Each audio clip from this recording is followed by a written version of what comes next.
dias, bem-vindos ao nosso Protivity Cast, nosso espaço aqui, né, para discutir várias visões e percepções desse ambiente tão complexo que nós temos vivido, do ponto de vista de riscos, um espaço onde a gente consegue fazer essas trocas, trazer aqui recomendações, né, visões de mercado. É muito bacana, a gente está conseguindo aqui desenvolver, né, mais esse episódio, né?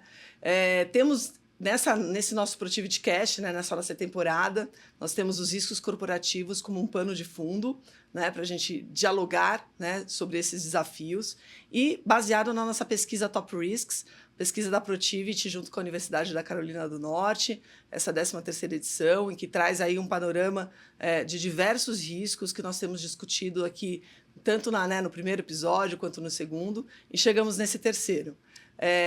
O nosso foco hoje vai ser um foco no setor agro, né, no agronegócio.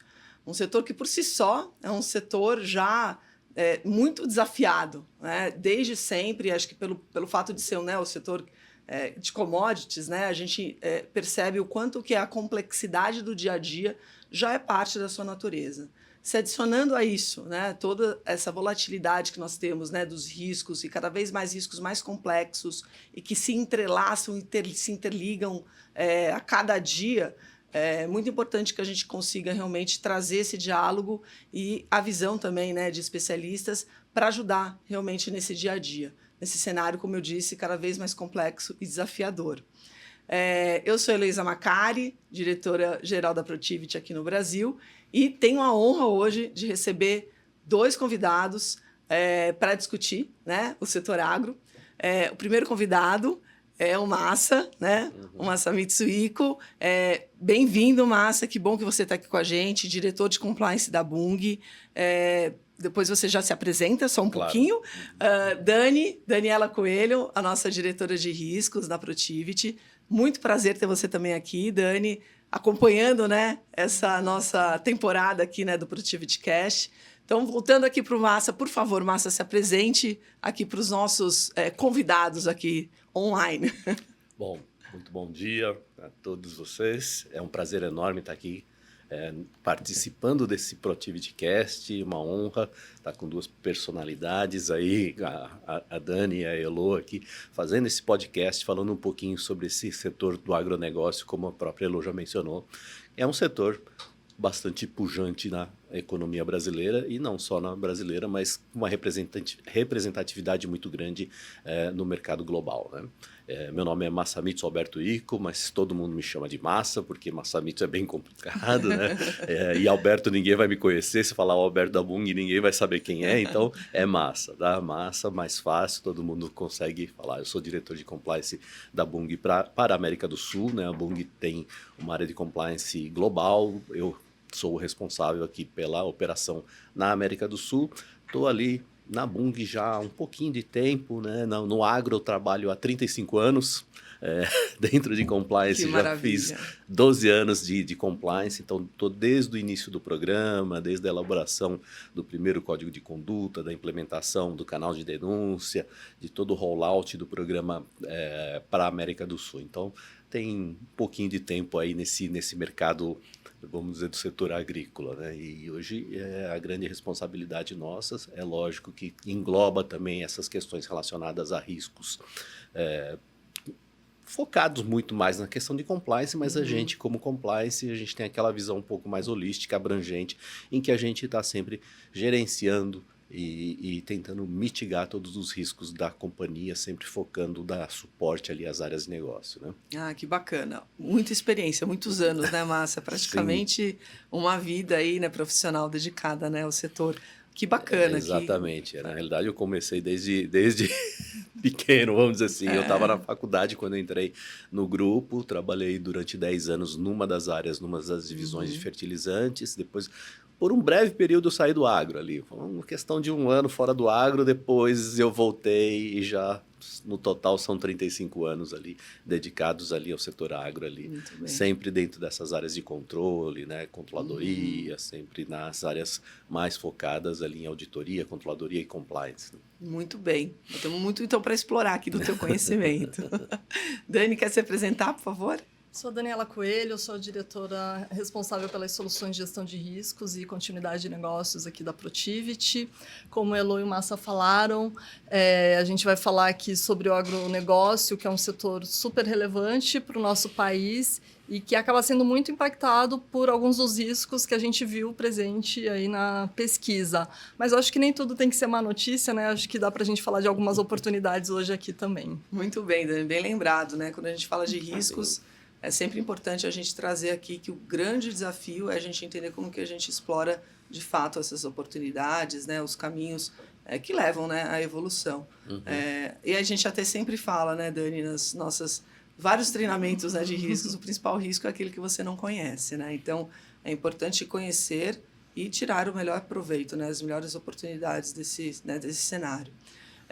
Como bem colocado, né, pela Dani, a pesquisa ela apontou diversos, né, riscos, sejam riscos conectados, né, com o momento, né, que a gente vive econômico, né, de desafios econômicos, taxas de juros elevadas, essa guerra que a gente está tendo, né, do ponto de vista de tarifas entre países, né, com a nova gestão aí americana, do ponto de vista, né, quando a gente olha os aspectos regulatórios, é cada vez mais presente, a gente percebe isso ao longo da pesquisa, né, elas são 13 anos executando essa pesquisa com os diversos executivos, né, mais de 1.000 executivos ao longo aí, né, ao redor do mundo, a gente percebe o quanto os aspectos regulatórios, né, ele tem trazido cada vez maiores preocupações, até porque cada vez mais você precisa estar em compliance, né, com não só com o seu país, com a sua jurisdição, você cresce, você expande, você tem que entender como que os outros países eles funcionam, né, do ponto de vista regulatório, o que você tem que atender ou não. Então, cada vez mais os aspectos regulatórios estão presentes, né, na agenda. A gente vê claramente, né, os aspectos voltados aí para ESG, né? Sim. Acho que até fazendo aqui, né, um olhar não só, né, a pesquisa da Protiviti, mas quando a gente olha, por exemplo, pesquisas do Fórum Econômico Mundial, né, quando aponta as questões voltadas seja para a cadeia produtiva, seja para as questões de mudanças climáticas. A gente até abordou bastante, né, as questões de mudanças climáticas quando a gente falou do episódio aqui com o time de seguros, né, falando da indústria de seguros. Então, são assim, diversos, né, aspectos, fora as questões, né, de cibersegurança, de inovação, de tecnologia. A palavra da vez que a gente vê muito forte, né, também na pesquisa é a inteligência artificial. Então, ela tendo, né, um olhar até integrado, né, quando a gente fala dos desafios de usar dados, né, a favor assim, dos negócios, de como que você interpreta bem isso. Então, assim, é muito complexo, né, hoje o cenário, quando a gente fala de riscos, para se dialogar, para se analisar, se dialogar e para se tomar decisões. Então, a gente sempre traz até, né, nas nossas conversas aqui a questão até da priorização, né? A gente falou isso nos outros episódios, de priorizar, né? O que é mais relevante, o que hoje eu consigo realmente administrar, eu consigo lidar, porque é também muito, muito complexo você querer abraçar tudo, é uma questão também de recursos finitos.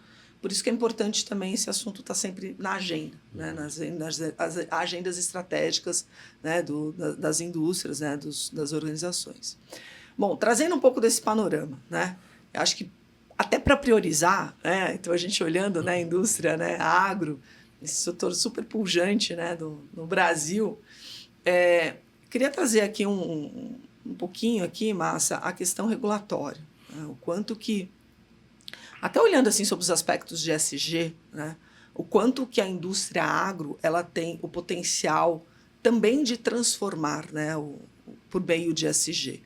Porque, de fato, é por onde estão vindo grande parte aí das regulações, né, para o setor agro.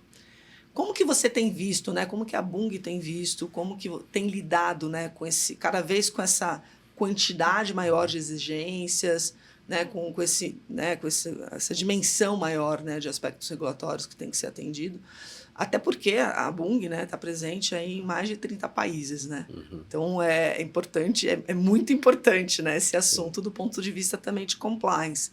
Então, eu queria que você trouxesse aqui um pouco dessa visão regulatória, né, esses desafios, né, do ponto de vista aí do setor, né, e da própria Bung. E que você também enfrenta. Claro, não, sem dúvida.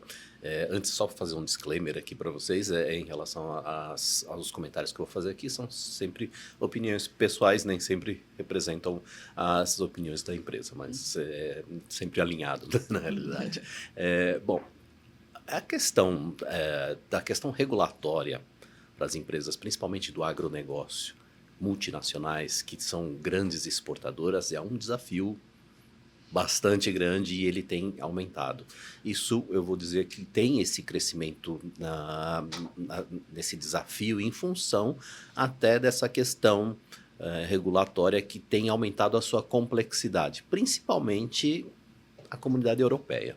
Então, não é de hoje, né? Em 2017, a comunidade europeia, já por meio do Parlamento Europeu, já teve uma regulação, que foi a 2017/625, que já falava sobre essa questão da garantia da segurança dos produtos produzidos ali dentro da comunidade europeia. Isso era mais focado ali numa abrangência um pouco menor para os países europeus e tudo mais.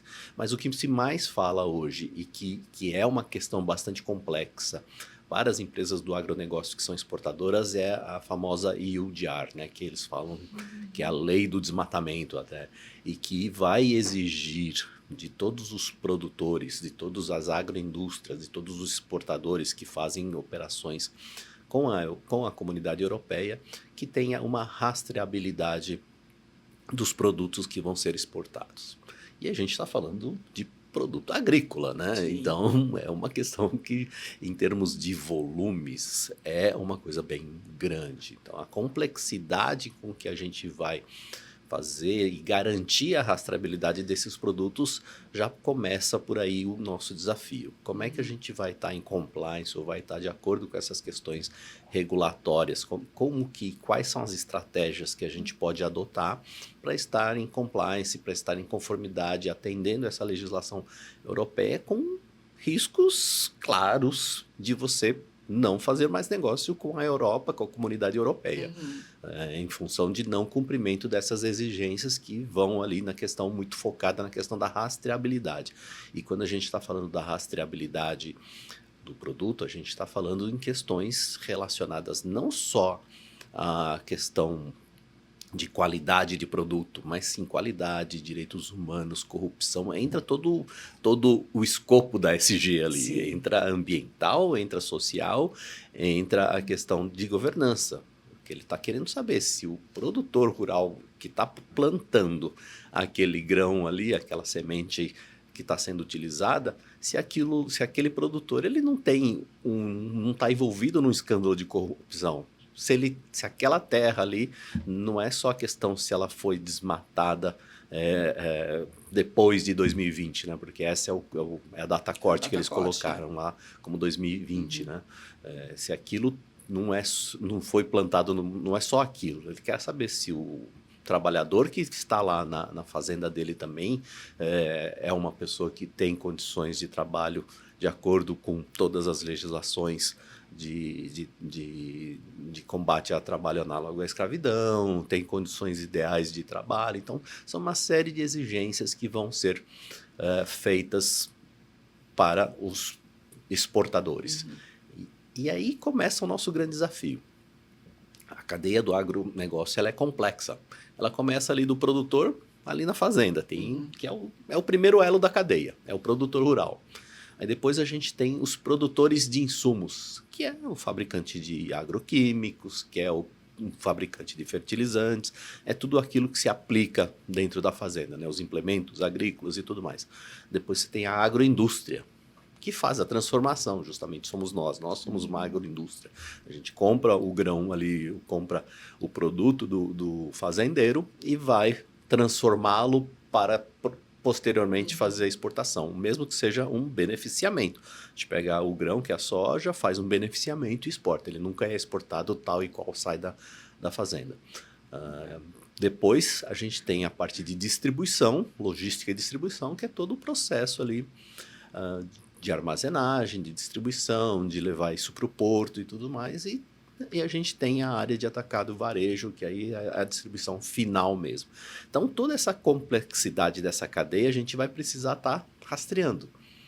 E, como vocês sabem, o produto agrícola ele não tem carimbo. Eu não tenho lote de fabricação, não está ensacado na maioria das vezes. Eu não tenho ali um carimbinho em cada grão de soja falando, um QR Code ali falando esse daqui foi o lote tal, produzido na fazenda tal. Mas eu vou precisar garantir isso. Como que eu faço isso, né? Então, esse é um dos grandes desafios. E a qual custo, né? Claro. O custo de implementação dessa rastreabilidade vai ser um custo que alguém vai ter que pagar. Mas quem que vai pagar esse custo? Então, todas essas questões, elas são desafiadoras. E as empresas estão correndo atrás, estão se adaptando.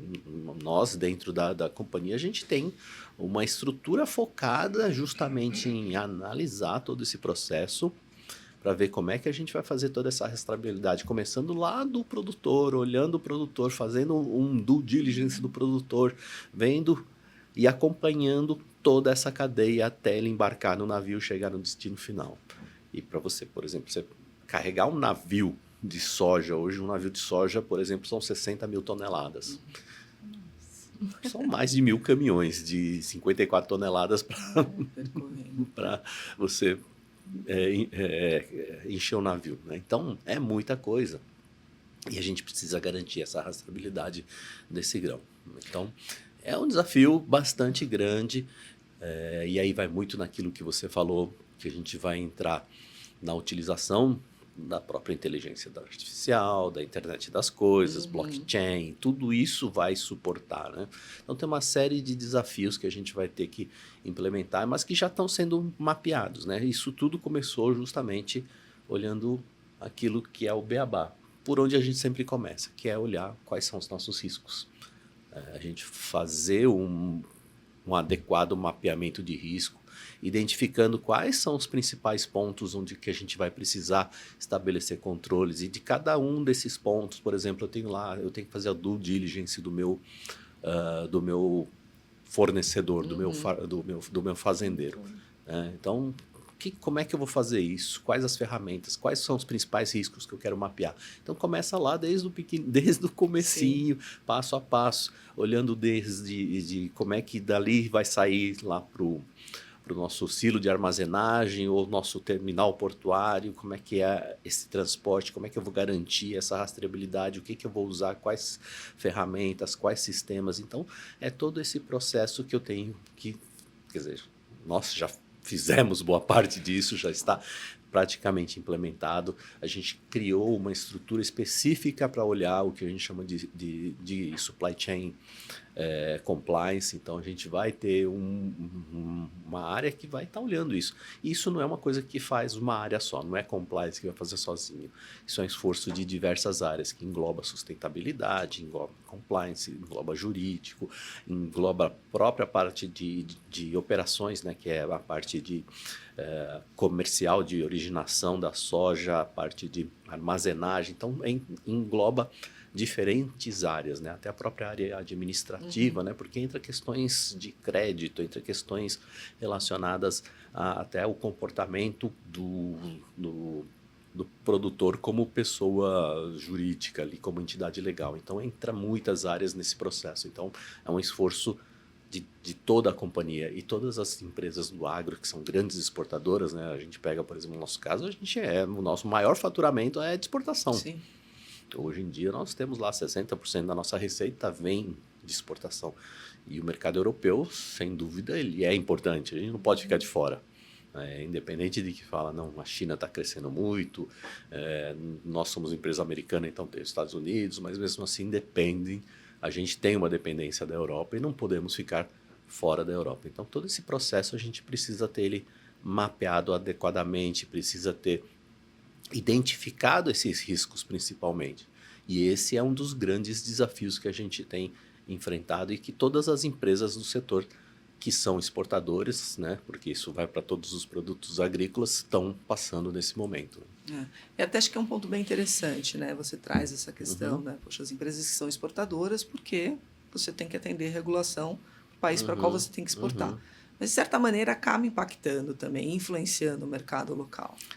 Porque você também vai querer cobrar, né? Exigir essas melhores práticas, porque não são, né, do ponto de vista de regulatório exigidas, mas você também vai querer que outros também tenham essas boas práticas para o próprio mercado local. Então, acaba influenciando positivamente, né, todo o mercado quando você tem essas exigências, né, internacionais.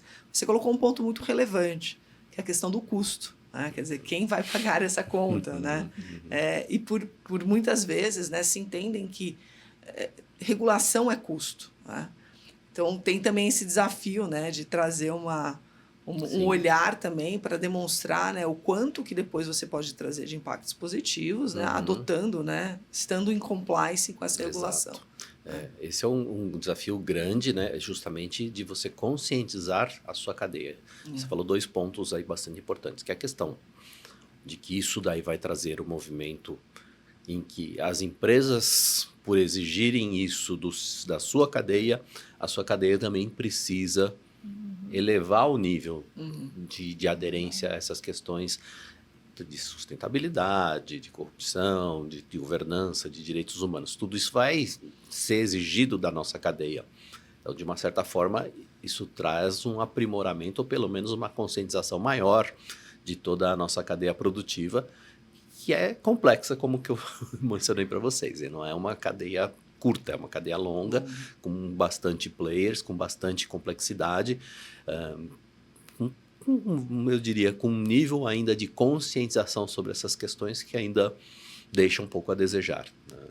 A gente tem aí as grandes empresas do setor, são bastante conscientes em relação a esses temas, mas a gente tem os pequenos e médios produtores, que é justamente esse é o foco hoje que a gente vai precisar trabalhar na questão da conscientização, na questão de treinamento para essas pessoas em relação a esses temas, para mostrar que o objetivo disso daí justamente não é custo, de aumentar custo para eles.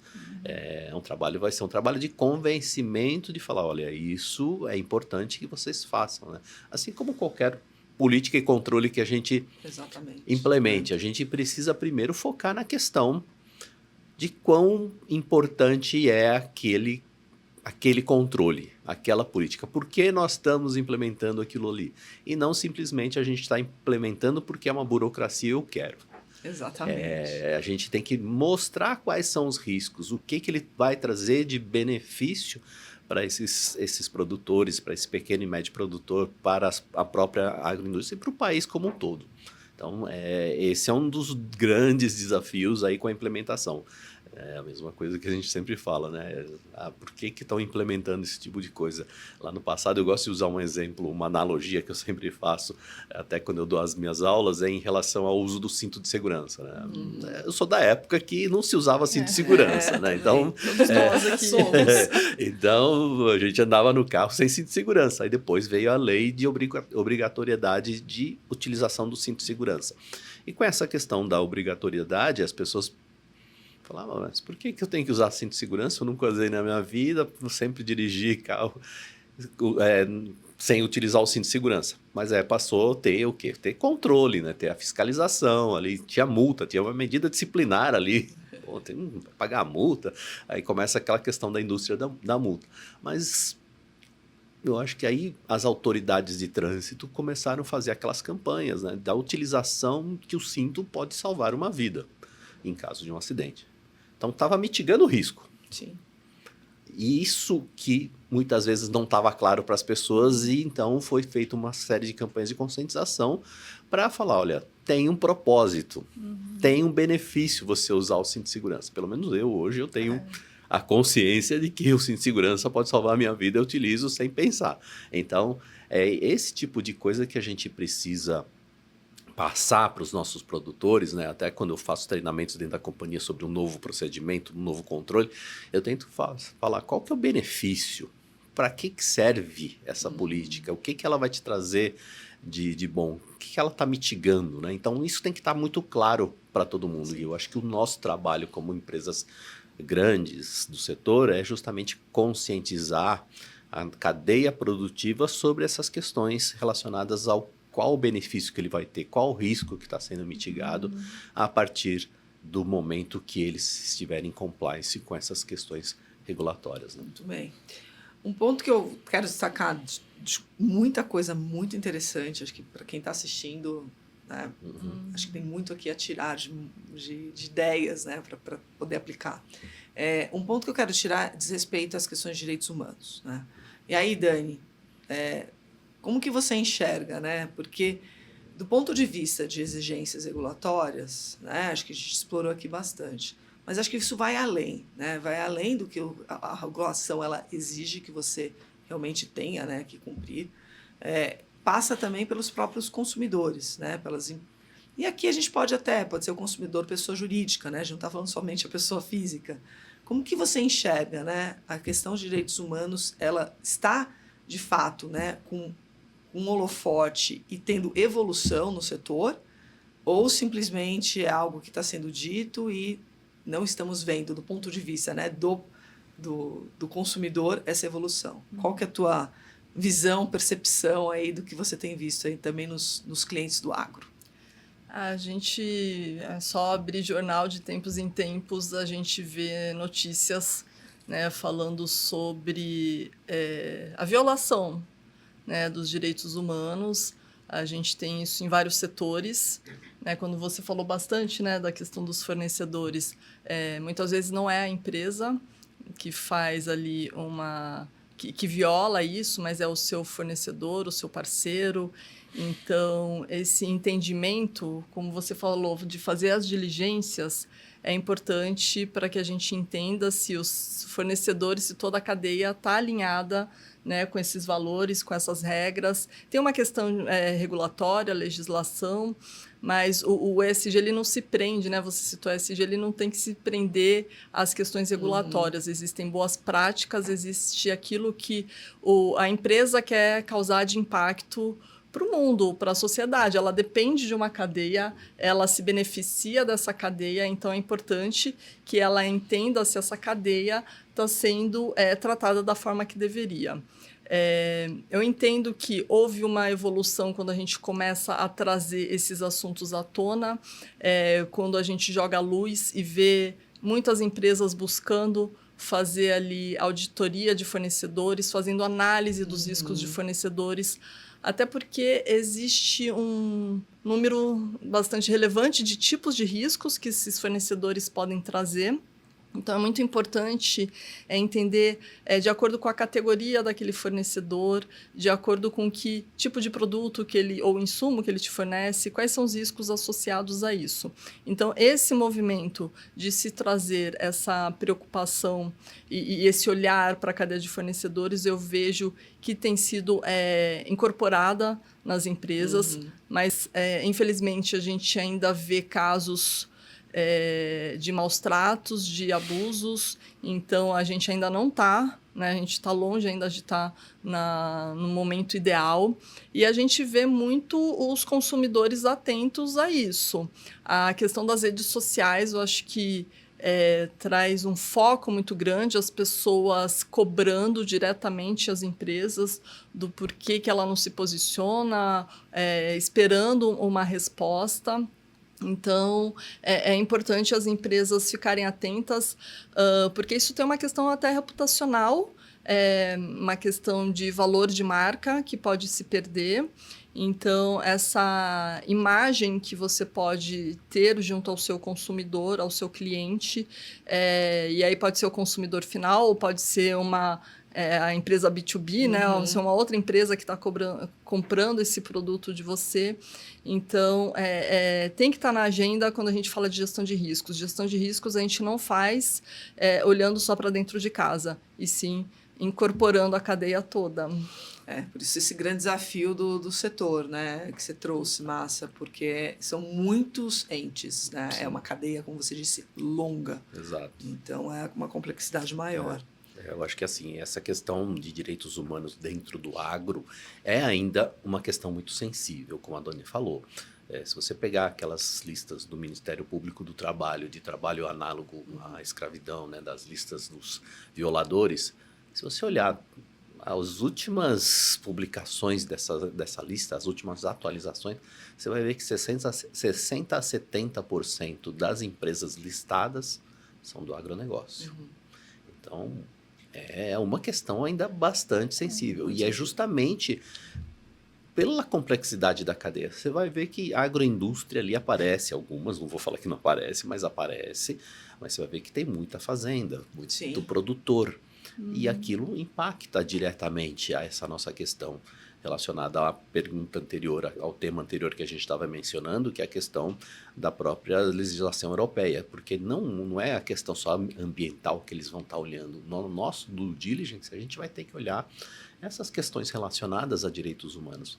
Então, não é uma questão só regulatória, mercadológica, ela impacta em diversas outras questões, outros temas relacionados e bastante importantes. Até a questão de próprio boicote do próprio mercado consumidor, que a gente viu que aconteceu na questão da questão de carne, da questão de vinícolas, da questão locais aqui que a gente teve, inclusive, né? Então, a gente tem uma série de fatores relacionados à questão de direitos humanos que são bastante importantes e muito sensíveis. Até há pouco tempo atrás, no Brasil, a gente tinha a questão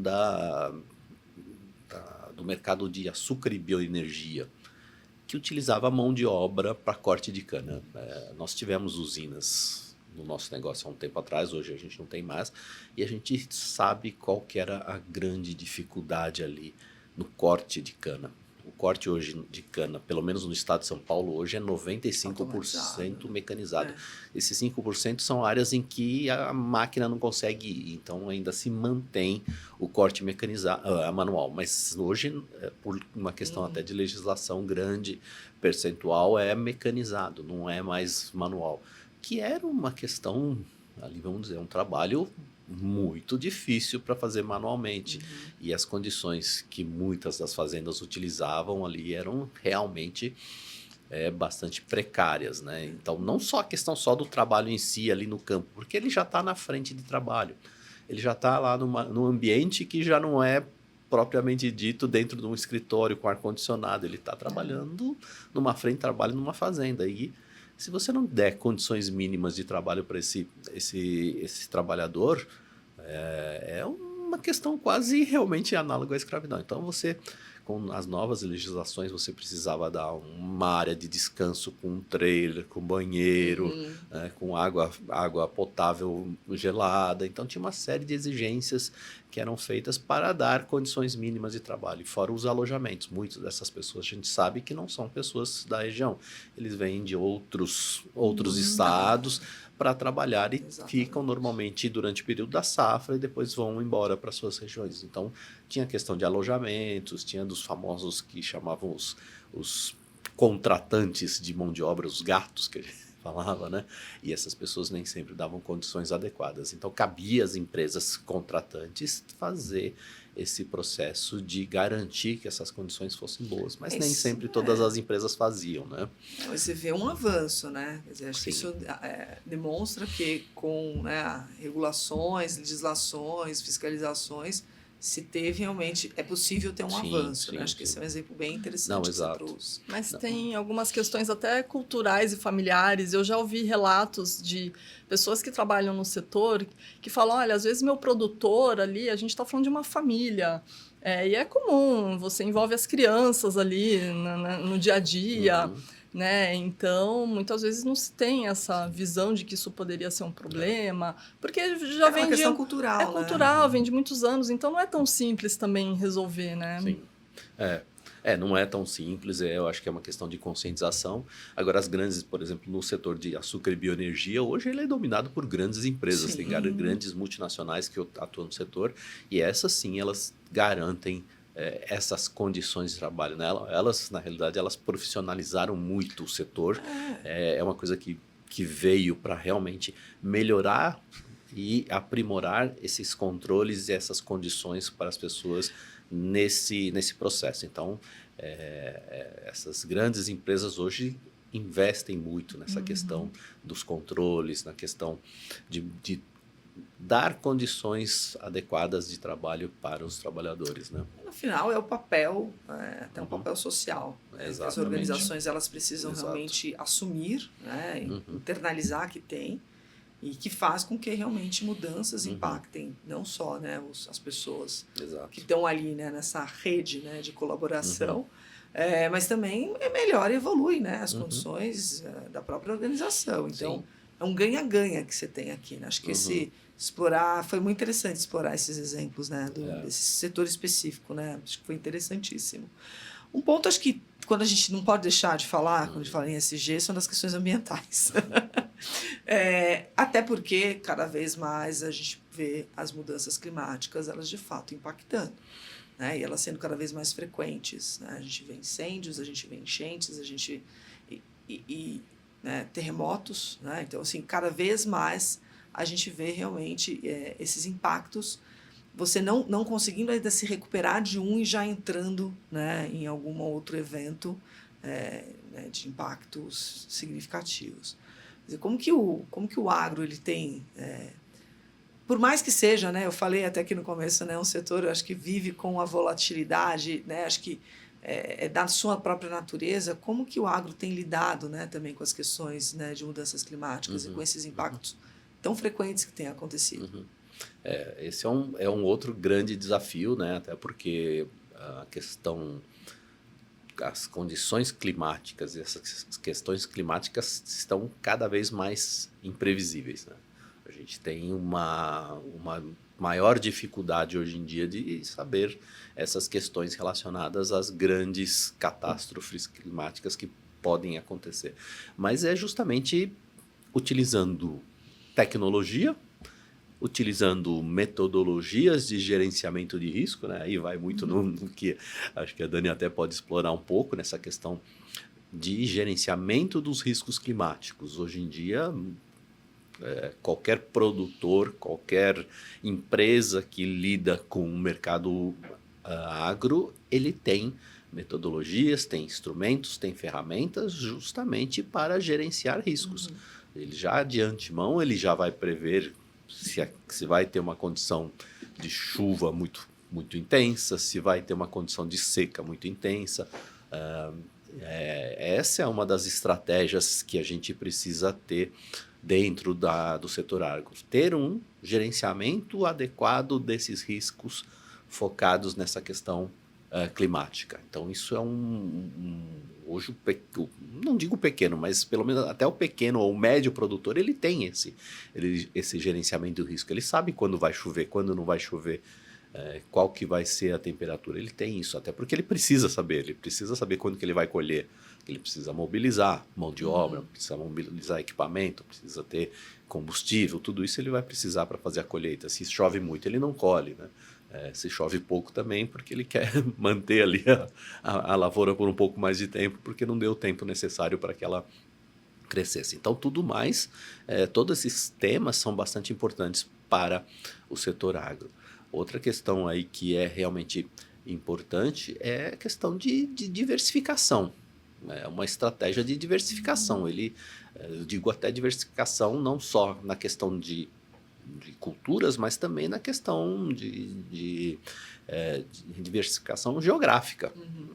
Ele tem aquilo de não botar todos os ovos na mesma cesta, que é o básico do gerenciamento de riscos, né? Então, você tentar sempre ter ali diferentes áreas de plantio, diferentes regiões de plantio em que se não chove em um lugar vai estar chovendo em outro, se está seco num lugar pode ser que não esteja seco no outro. E isso a gente vê aqui no Brasil, tem vezes que está chovendo um monte no Rio Grande do Sul e lá no centro-oeste está uma seca muito grande, né? Então o país ele é muito grande em termos de extensão territorial e está sujeito a essas questões de diferenças climáticas muito grandes. E o terceiro ponto que eu colocaria em relação às estratégias ali que a gente pode mitigar um pouco dessas questões ou do impacto dessas questões climáticas, eu acho que está ali na questão da tecnologia. Porque quando eu falo tecnologia na área agro, né, a gente fica meio, né, que ele está falando, né? Que tipo de tecnologia?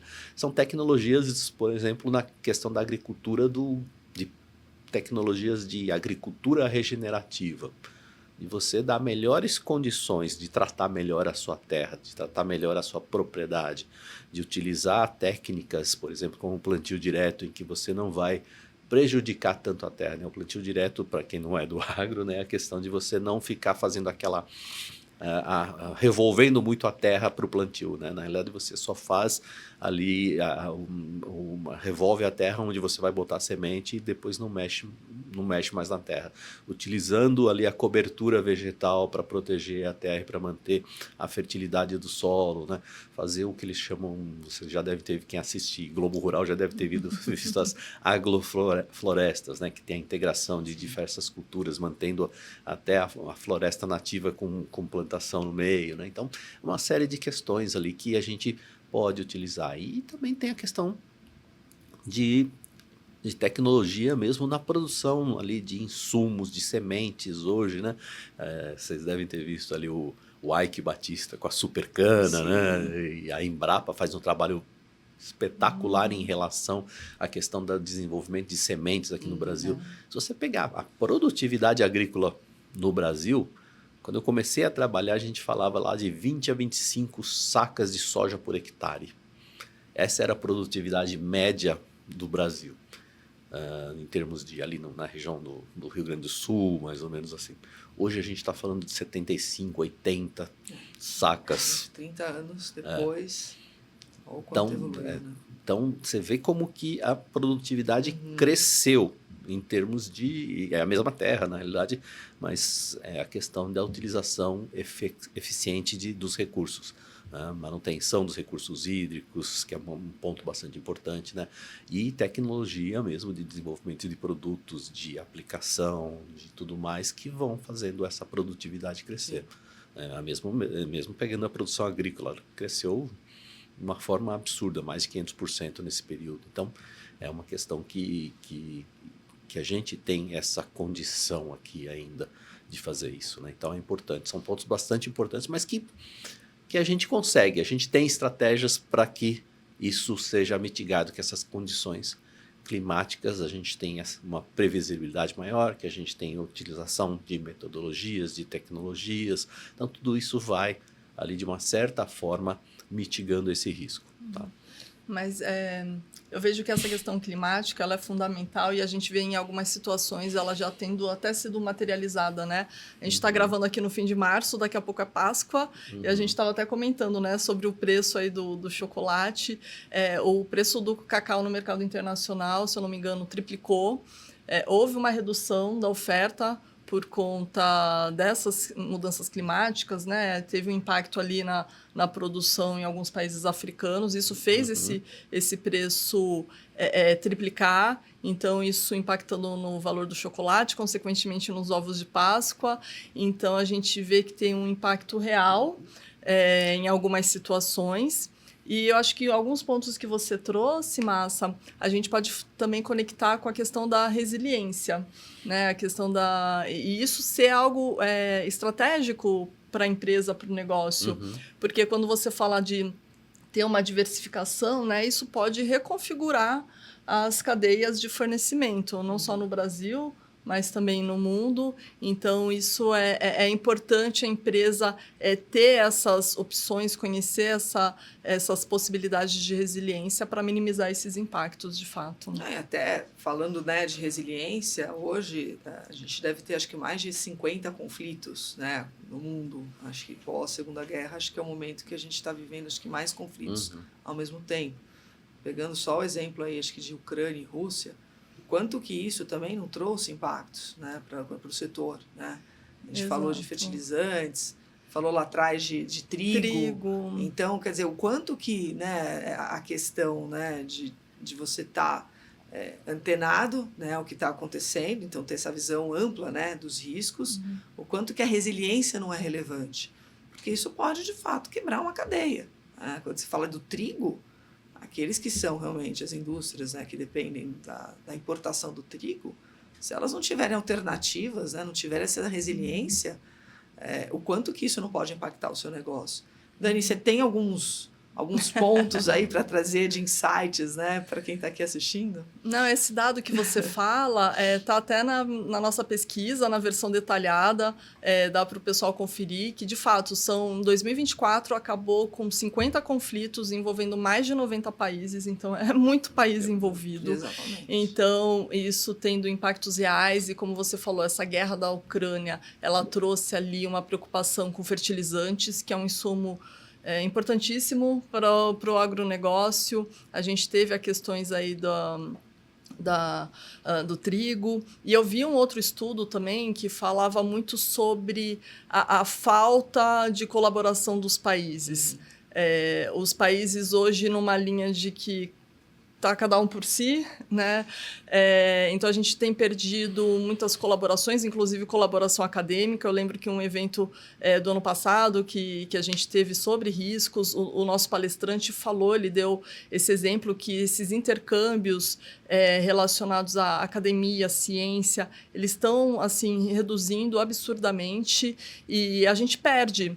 Até em função dos desafios que a gente tem climático, que a gente falou, desafios tecnológicos, questão econômica, que também é um outro assunto que impacta demais.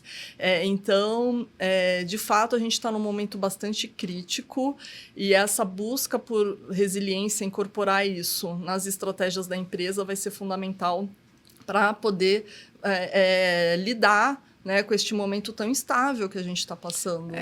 Mais uma vez a gente vê o quanto que o setor privado vai ser determinante para algumas mudanças, né? Então, você trouxe essa falta de colaboração entre os países, entre as academias, o quanto que isso, né, o espaço não deve ser ocupado, tem que ser ocupado pela própria iniciativa privada, para que a gente possa realmente passar esses desafios. Acho que esse é um ponto extremamente relevante. Não, e se a gente for ver, é lógico, como eu falei, a gente está gravando no fim de março, e até sair esse episódio, pode ser que muita coisa mude, porque cada dia a gente tem uma novidade, mas a gente tem as questões de tarifas também, barreiras comerciais. Então, quando a gente vê o governo Trump colocando uma série de barreiras, aí a gente tem o exemplo da China retaliando, então talvez o produto americano fique mais caro no mercado chinês.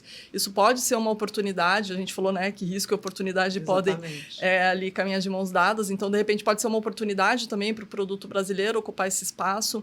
Então, a gente está aí num jogo de xadrez, entendendo onde que essas peças vão se encaixar. Cada vez mais estrategistas, né? Temos que ser nos nossos negócios, né? Exato. E esse ponto da questão do risco e oportunidade foi um ponto fundamental na questão do conflito da Ucrânia para as empresas aqui no Brasil, exportadoras, porque justamente ocupou um espaço.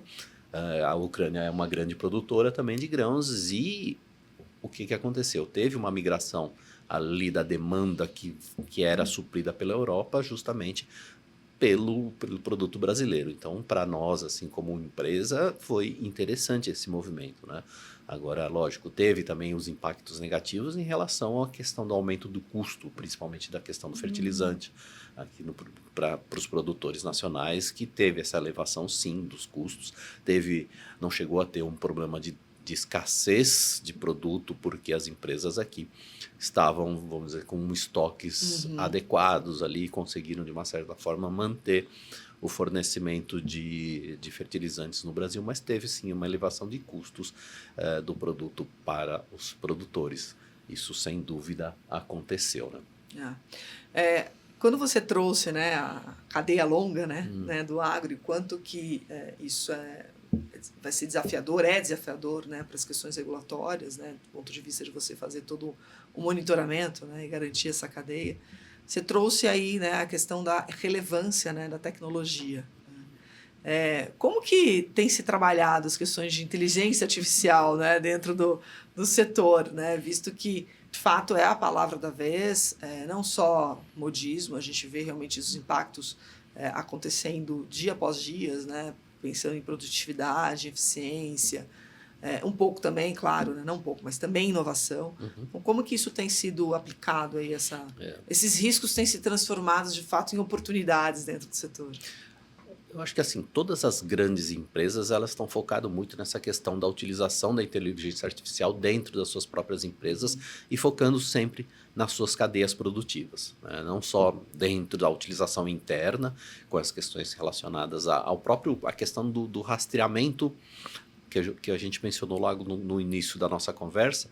Para fazer o adequado rastreamento do nosso produto, a gente vai precisar usar a internet das coisas, a gente vai precisar ter o blockchain para garantir essa rastreabilidade, a gente vai precisar trabalhar com data analytics, porque a massa de informações, o volume de informações vai ser muito grande. Então, todas essas empresas, elas estão ali buscando desenvolver ou buscando parceiros para a implementação da utilização e das formas para a utilização da inteligência artificial.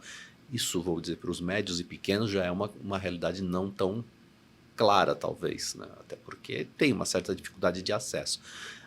E hoje você vê uma tendência muito grande das agtechs, que a gente fala, né? Que são as empresas focadas ali, as startups focadas em desenvolvimento de softwares e desenvolvimento de tecnologias com a utilização de inteligência artificial para serem aplicadas nos mais diversos setores ali dentro do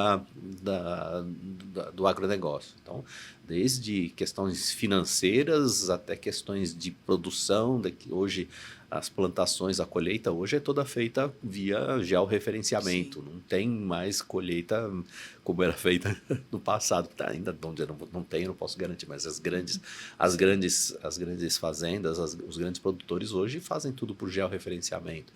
Você vê as colheitadeiras, são coisas assim de outro mundo ali, né? Que praticamente colhem sozinhas. Né?